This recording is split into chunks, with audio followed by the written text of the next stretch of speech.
Hey guys, how's it going? Hope you've been well. This is my new 2024 Tacoma TRD Off-Road with the hybrid with the iForceMax. This video I'm going to be talking about it. So I'm no stranger to Tacomas. I have my 2016, which I'll give you guys an update on that later. But my old 2016 in the background, I bought that truck brand new back in 2016 as the first model year for the 3rd gen Tacoma, and had it for the last 8 years and have used it and wheeled it and dailied it and modified it and remodified it and changed this and changed that and done all kinds of things to the Tacoma. So a lot of people found my channel from the Tacoma. A lot of people found me for guns, for EDC, for preparedness, for all kinds of things through the years, Land Cruisers. But the Tacoma, no doubt, big part of my channel. Probably more often than not, people tell me, bought a Skeletal because of you, I bought the Vertex Delta Stretch because of you, and I bought a Tacoma because of you. But the 24 Tacoma came out, and I got emails and messages and DMs galore asking me if I was gonna get one. Then it released and I didn't have one. I usually I got the Tundra right when it came out. And a lot of people wondered why I didn't have one. And I didn't talk too much about it. I don't really like chase the clout of a new vehicle or anything that much. But I did want one. The thing was, I wanted this one. And this is the iForceMax. So this is the hybrid. My biggest complaint with the 2016, the 3rd gen Tacoma, was lack of power, especially at elevation, at altitude. I live in the mountains of Colorado, and I'm oftentimes driving my vehicle up at 10, 11, 12, 13,000 feet. Sometimes, not often with the 13,000 feet, but sometimes. And this thing has no power. It's geared, it's tuned, but it's on 35s, it's heavy, it's got armor, it's on mud terrain tires. It is a dog. The transmission is garbage. Basically the powertrain on it sucks. Super reliable, but the one thing that I would always have changed if given the opportunity was more power. And then the 4th gens came out, but they launched without the hybrids. Now, not necessarily a big fan of hybrids. I don't hate on hybrids. I don't love hybrids, but I do love power. Now with the Tundra, I have a Tundra. It was not the hybrid. It's on 37s. It has some armor on it. It drives fantastic. The 10-speed auto paired with the twin turbo V6, all that truck really needs. It has good get up and go, even on 37s. And I love the backseat storage, especially for a daily driven truck. So I have a 2024 non-hybrid. So why did I go for the hybrid with the Tacoma? Again, more power. So anyway, the 24 Tacomas came out, non-hybrids. Everyone that was all about the YouTube views and everything wants the new. They picked up the 24 Tacoma, and I didn't, because I patiently awaited the hybrids to come out. So they finally came out. The TRD Pros only came in hybrid, and the Trail Hunters only came in hybrid, but you could get the hybrids on some other models.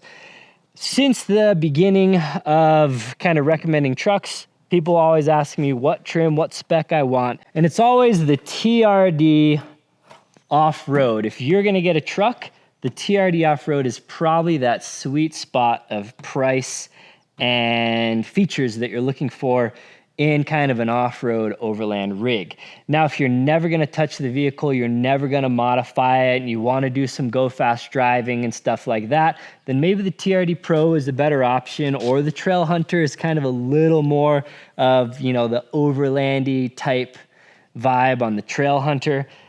So either of those two are a good option, and they both come with a hybrid again, but they're about 10 grand more than this truck right here, which is a moderately modified, like moderately spec'd TRD Off-Road. Now, I do have some regrets, not total deal breakers. I'll talk a little bit about that later, but I wish I would have done things a little bit differently. But this truck, hybrid TRD Off-Road with some upgrades. We got the big screen, we got the JBL, we got the electronic sway bar disconnect. We got a few other things, heated steering wheel. This truck came to 54 something. I don't know, I have the window sticker still. 54 something before taxes. TRD Pro, about 65K. Trail Hunter, about the same as well. So you save about 10K and you get most of the stuff you want. Again, I'll talk more about this in a little bit. So the TRD Off-Road Spec in the hybrid, they just became available. So I went through Toyota on this one, actually, kind of Toyota corporate. I paid for this truck. I bought it at a dealership.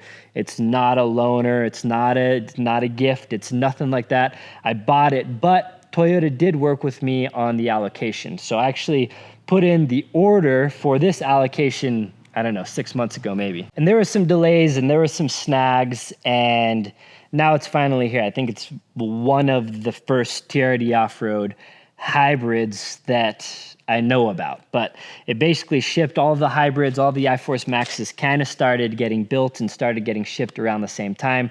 That's why you see people just now getting their hands on the Pros as ownership and the Trail Hunters. Same with the off-road hybrids. So just got this truck in, brand new. I have 35 miles on the clock. I picked it up with 3 miles on it. I did a Costco run, drove it home.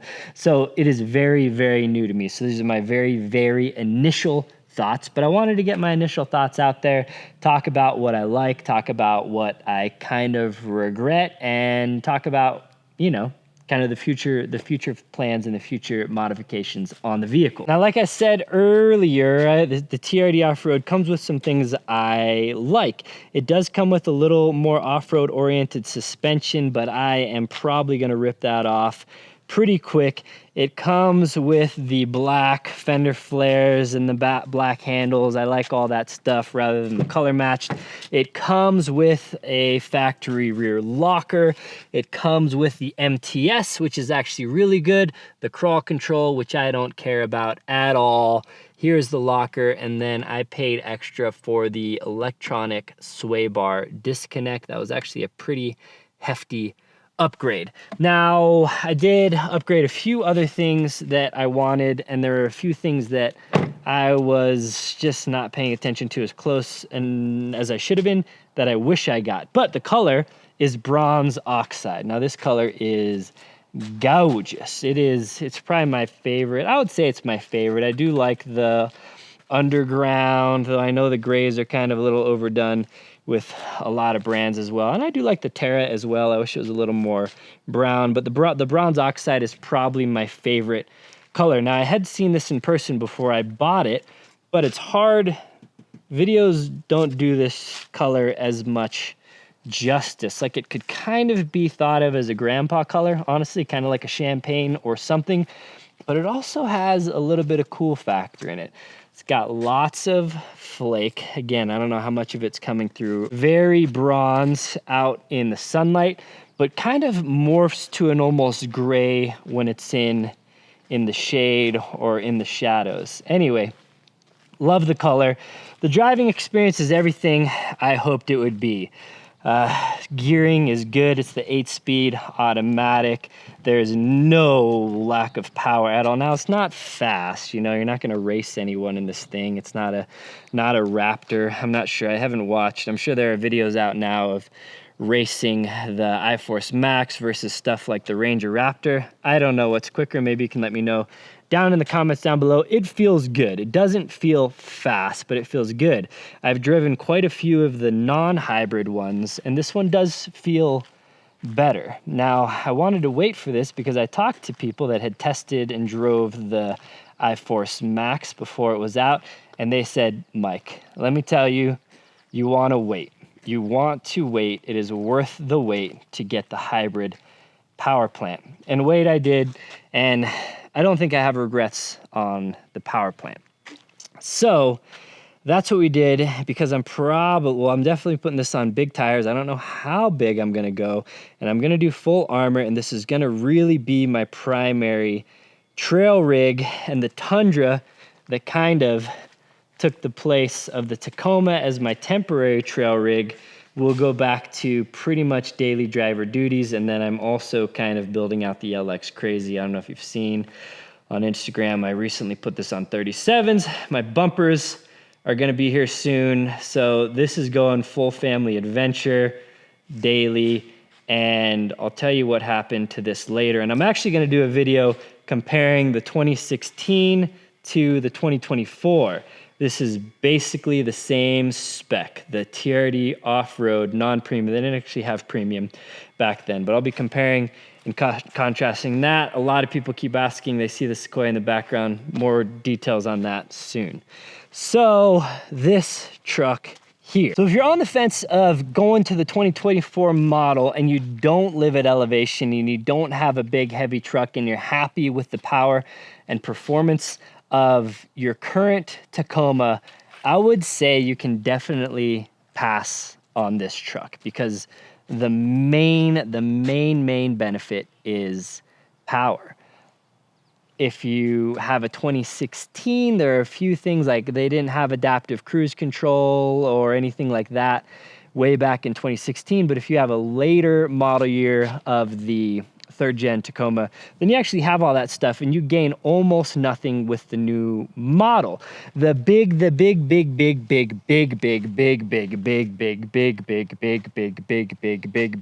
1,000 potential issue on this, according to the internet anyway, is it's got a turbo. It's got a 4-cylinder turbo engine versus the 6-cylinder of the previous engine. Now it's kind of funny, it went from a 4-liter 6-cylinder in the 2nd gen Tacomas down to a 3.5-liter in the 3rd gen. Everyone hooed and hawed and complained about that, though I think it was the transmission really that sucked. That motor was fine and has proven to be just a workhorse, a reliable motor. So everyone hated it at first, and then everyone kind of grew to love it. But I think it's still rather gutless. Everyone hates this up front, just like they do the twin-turbo V6 Tundra. And there were some issues with the Tundra, and this is first model year in Tacoma. Toyota maybe ain't what they used to be. I don't know. I haven't had any issues. I've had two, a 2022 Tundra and a 2024 Tundra, and I haven't had either issues with either of them yet, knock on wood. That's actually a steel garage door, but 4-cylinder turbo, we'll see. Now this, again, I'm beating a dead horse here, but it's the iForceMax. So it has hybrid, it has batteries under the back seat, and it's a little bit weird of a hybrid in that the gas mileage is pretty much not any better. It just has more power.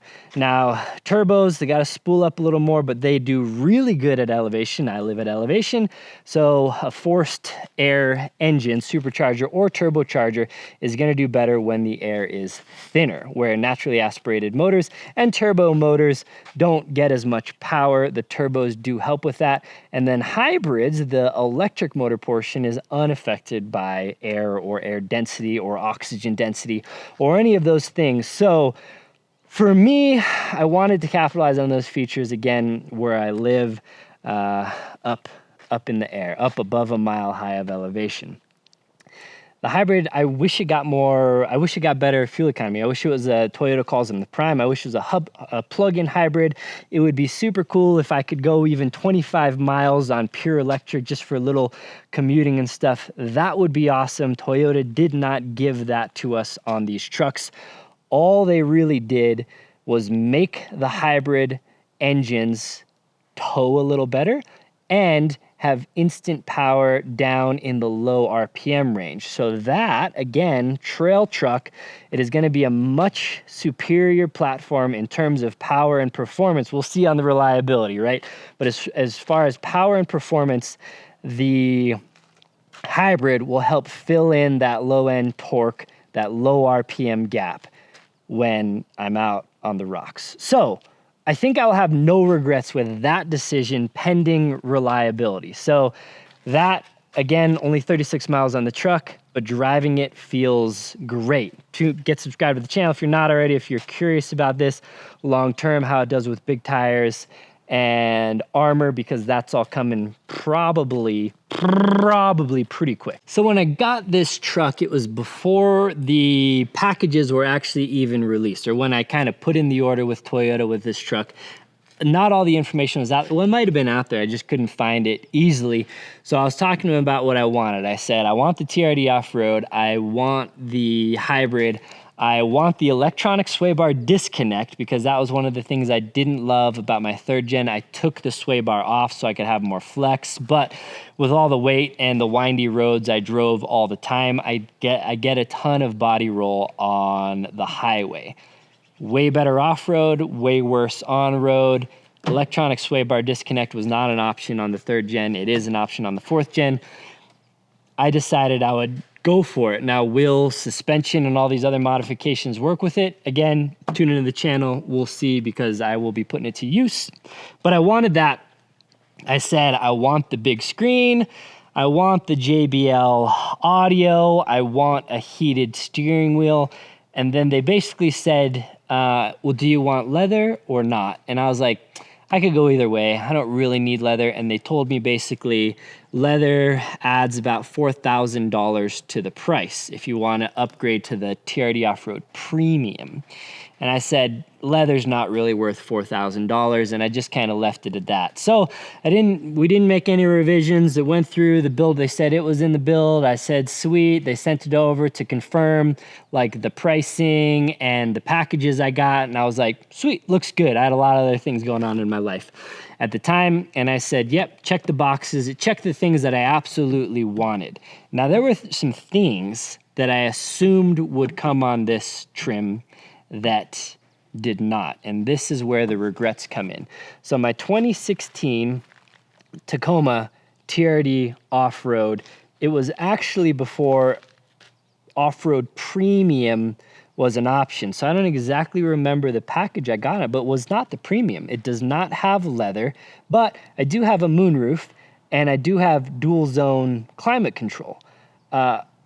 So I assumed that was just like an off-road. I assumed like that didn't come with premium. The moonroof I don't care about. I'm just throwing it in there just so you know what came on the non-premiums before the premiums were an option. So I just kind of assumed that, and then I watched a lot of the YouTube videos, all the press videos about the Tacomas having, you know, the 360 cams, and my Tundra has a great 360 cam.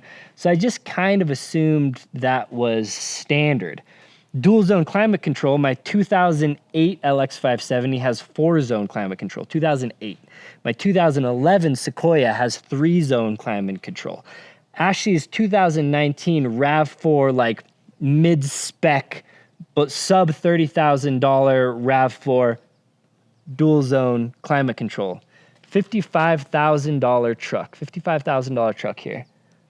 Single zone climate control. That doesn't have dual zone climate control. That caught me off guard. Is it a little nit? Is it a little, oh, why don't you cry about it? You ordered that. Yes, it's not. It is. It's 100% on me, but I'm still going to complain about it, because to not offer dual zone climate control in a $55,000 truck, that's ridiculous. And I'm going to say it, ridiculous.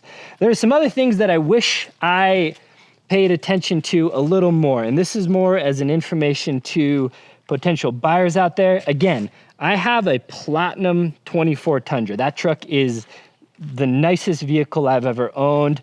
So I thought the Tacoma, I could go a little lower spec. Again, it's a trail, going to be primarily a trail rig, and I wouldn't care too much. And that's why that's why I still bought the truck, and I'm not like, well, I'm going to wait for the premium. But for $4,000 more, so I'll throw it up on the screen right now. I got the TRD Off-Road upgrade package. That gives you the TRD Off-Road. It gives heated 8-way power adjustable seats. I'll throw this up on the screen as well. Leather trim steering wheel, JBL premium audio with a big screen, with the flex portable speaker, which I don't care about. Wireless charge, I don't really care about. Front and rear parking assist with automatic braking, I don't really care about. Pre-wired for aux switches, those are kind of cool. I might use them and integrate them with another switch controller. Integrated trailer brake controller, that's nice, though I probably won't tow much with this thing. A digital key and a power horizontal rear window. That was what I thought, because I thought some of this other stuff was just basic. Now, again, this wasn't available on the website when I kind of put in the order for this, so I just didn't know. The premium package, which I just kind of thought added heated and cooled seats for over $4,000 more, which is why I skipped on it. adds a little bit more. So heated, and you get the cooled seats. You do get the 14-inch display standard, I guess. I think I paid extra for the 14-inch display separately through some other upgrade. So it's probably less than a $4,000 upgrade since I did pay extra for the 14-inch screen, I think. Then you also get multi-terrain monitor. So you get 360 cameras. This doesn't have 360 cameras. Has a rear camera. This is a $55,000 truck, doesn't even have a front camera.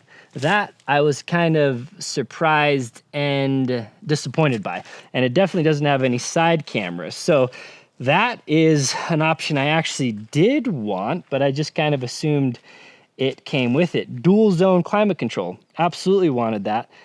That comes on the premium package. Moonroof, I kind of like moonroofs, but there's some cons to them, so I could go either way on the moonroof. And then it has digital rear view mirror. I don't care too much about that. And then this truck, I kind of assumed the $55,000 truck would have it, but this has not only no buttons, but no powered release, and the powered release also comes with a powered close. So that would have been nice, actually. So in hindsight, $4,000 jump to the premium, that's a pretty hefty price jump. But if anybody is in the same boat, you get a lot more than leather seats, which was what I kind of foolishly thought.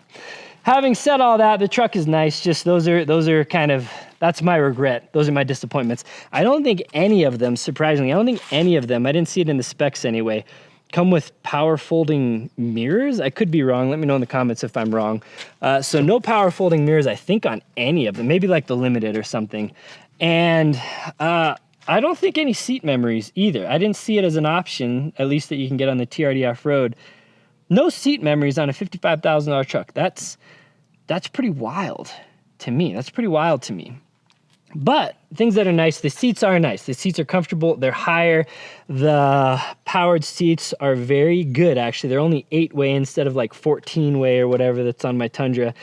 Lumbar support has more lumbar support than any seat that I've ever had adjustable lumbar support on, which I love. I like a lot of lumbar support, I guess. Maybe I'm a little weird, but almost always I'm like, I wish they had a little more. This actually has too much, so I don't even max out the lumbar support. It holds you really well for my body size. This is a nice size, a nice fit. I think the seats are pretty ugly. Like this, they could have done way better with the color scheme. I think this is kind of hideous. I'll probably put some covers on this, honestly, myself. Now, Talon did get a TRD Pro. I don't know if that's public knowledge yet, but it might be. And the TRD Pro seats, and maybe just all of the Softex seats, do feel like they hug you a little more. Actually, too much. Actually, they're a little bit uncomfortable. How I want to sit with my legs spread to let my area, breathe a little bit more, or just for comfort. This was actually cutting in on me. So these seats are actually a little more comfortable to me than the seats that are on the Pro anyways, because they just held you in a little bit better. Is that better or worse? I don't really know. That's kind of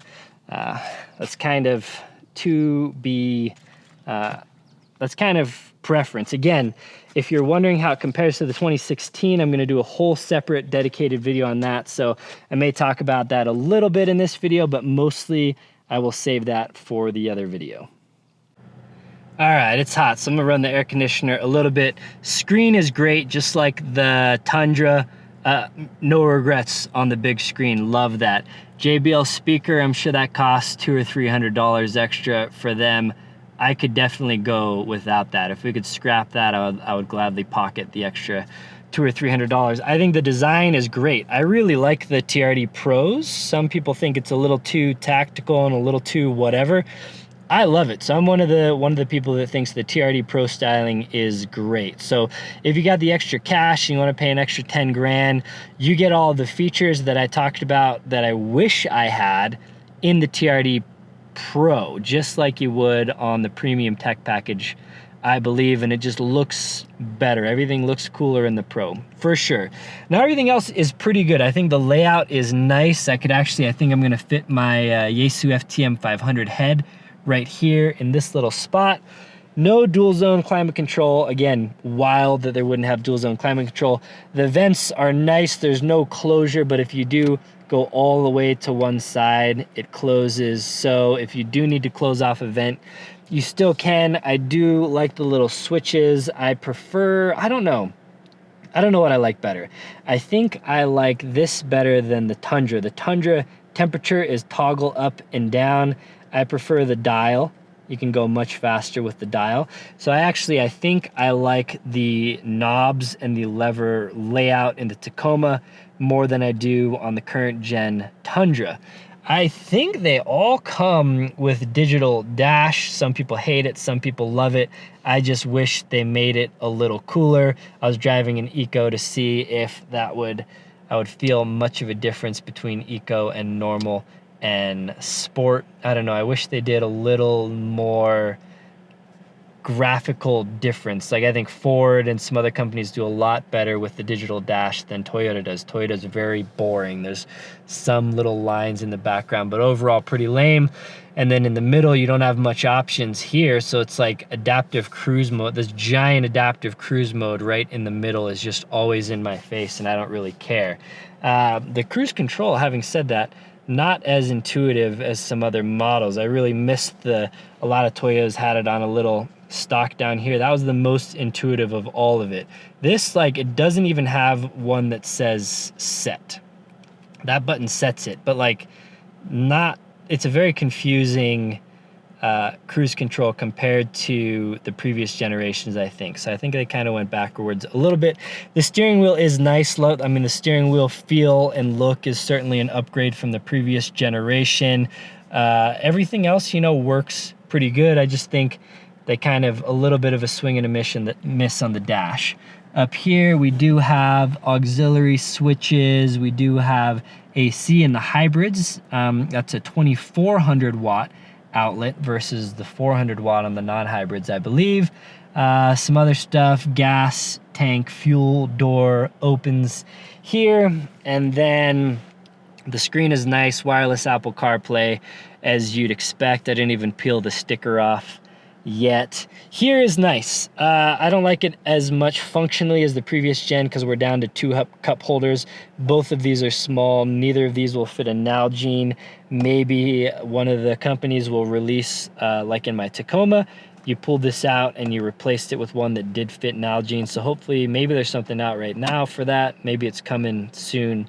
I hope so. I don't know what buttons I'm missing here. They call these poverty buttons because you should have something, but I don't know. I think I got most of the features, but that's the electronic sway bar disconnect. That is the rear locker. This is how you control all of those things. The 4-wheel drive is a little weird and not super intuitive. I mean, it's somewhat intuitive, but you push this in and then you move this dial to get there. I would much prefer the handheld parking brake. I actually use that quite a bit off-road versus this electronic one. I hate electronic parking brakes. They all suck. I do like that the shifter is still here. This all feels cool. It's nice, but still I would prefer 3, and the 3rd gen Tacoma almost has a 4th cup holder. But we got wireless charging down here, a little more storage, some storage down along here. I just don't like any of this storage. It's just, we'll collect trash and crap, and I don't love it. This was a big, huge disappointment. This is only 4.5 inches deep. The previous gen Tacoma already had a relatively small armrest box, but it was 7 inches deep. So not quite twice as deep, but I think it was a little longer as well, and looks to be about the same width. So anyway, we shrunk in this storage here, which is a bummer. We did gain this little kind of storage just to collect trash, and the glove box is pretty comparable. And again, seats are comfortable. Everything feels good in here. This whole area is about the same. I don't have the digital rear view mirror. And yeah, that's about it up here, honestly. Push to start is up here. And then the side storage is okay. I don't know, it looks cool. I think aesthetically, Toyota did a good job for the looks for sure. But I think we're missing a little bit. Like this speaker area, yeah, looks cool, but I would prefer that the speakers only needed to go to probably here. So I wish they had more storage space, because we kind of got 2, maybe 3 cup holders, but these never work that great for it. Like, what are you gonna put in the door cup holder? You can't put a big water bottle. You're gonna put your little cup with a straw? I don't really know. You're gonna put your Starbucks down here? Probably not. You're gonna open and close it and it's gonna splash. I don't know. Cup holders in the doors are kind of stupid. So I always wish the door storage was a little more optimized. Now we do have this, and we do have this, and we do have these little kind of almost molly panel type things here. I don't know. It's not, I think it's about as good as the previous generation. I don't know if we went down, forward, or back. Now this apparently is just maybe a weird storage compartment. One of the dumbest storage compartments I've ever seen, because anything you put there will just fall right out as soon as you open it up. So nobody said anything in my last video. I wonder if there's actually a specific use. Looks like there's some braille on here, but I can't, I don't know what it says. The rear, same deal, kind of your relatively useless storage here, but you do have it. Leg space, I'll do a comparison with the 2016 Tacoma, but it seems pretty comparable with the 2016 Tacoma, though I'll get the tape measure out and we'll actually do some comparison. Still a massive hump in the middle. Ford does that better than Toyota does. We got a little bit of storage behind the rear. I got the JBL back here, which eats up a good chunk of storage, unfortunately, but the JBL system isn't that great. It's better than the stock sound system, so you lose some storage, you get a slightly upgraded sound experience. It's, I don't know, maybe a decent trade-off. There is a decent amount of storage back here. Sorry, my camera's not wanting to brighten it up because I'm just on auto, but we got that back there. That's where the factory jack and everything is. Now, where the third gens actually, or the fourth gens, have a huge upgrade, not on the hybrids, but a huge upgrade on the non-hybrids, is rear seat storage. Now the Tundra, the third gen Tundras, massively upgraded rear storage. I love that. If you're curious, I'll try to remember to link up here my Tundra loadout video. But I love, it's one of my favorite things about the Tundra. I love how much storage you have under seat. The third gen Tacoma, or the fourth gen Tacomas get a lot. The third gen Tacomas didn't have much, but the non-hybrids, you'll be very happy with under-seat storage. Now, on the hybrids, this is locked down with some, they're easy to remove, but it has 3 pins on the front side here. It has air filters because the batteries and the battery system under here are actually air-cooled with fans. I haven't actually listened to see if I could hear them or anything, or I don't even know if I've got them hot enough. But that's what these vents are for, and they basically don't really expect you to access under here. But also, your starter battery is under here. So I'm guessing this is where I'm gonna have to hook into winches and accessories and all that. So let me lift this up for you. All right, so with the seat up, this doesn't lock into place or anything. It's just a little bit of tension that keeps it in place. So when you don't have all this stuff, you have a ton of storage under the back seat. Awesome, kudos for that. I don't have it because I got this hybrid battery system. So this is the starter battery. They don't have this under the hood on the hybrids. So if you got to hook in a winch, if you got to do other stuff, it's a little bit more of a pain. Same with the Tundras as well. So I haven't worked with the battery back here. I'm not sure. I'm sure some companies have some kind of bus bar relocations or stuff that goes under the hood, but basically you got to get your main connectors back here. What I think was a massive missed opportunity on the hybrid Tundras and the hybrid Tacomas and the hybrid Land Cruisers and the upcoming 4Runners, at least not yet. they don't have any way to utilize your big dual battery system for any kind of overland adventures. Now, as adventure oriented and off-road oriented, and as much as they're working with some of these industry partners and everything, they're not working with me. If they were working with me, I'd harp on them every day for this. There's no way to utilize any of this power for literally anything. Now, it's a higher voltage. I think it's like a 260 or 480 or some super high voltage, but you can get a DC-DC step down for that and convert that back down to 12 volts, and then just be able to power some 12 volt stuff off of your big battery. They could make a voltage cutoff so you don't, you know, drain the hybrid battery all the way, but you don't even need the hybrid battery because you got the gas engine. So if they had a way to utilize this, like they make the factory upfitter switches, if they had a way to utilize this big old battery, it's not even a lithium battery, it's a nickel metal hydrate or nickel whatever. So it's heavier, but they got reasons for that, I'm sure. But you can't utilize any of it. I wish they gave you a cigarette plug or like some 12 volt pigtails to set up some camp lights or some USB plugs or literally anything to utilize this giant battery pack that I'm always lugging around with me for powering a fridge when I'm at the soccer game or at the top of a mountain. That would be a really cool bonus utilization of this. And then if I needed to charge it back up, maybe I just run the engine for a little while and that alternator charges this thing back up, and then boom, I got a really great overland solution. That would be so easy for them to implement back here, but they just didn't do it, you know, for one, you know, I'm sure they have reasons for it, but I would have pushed so hard for that.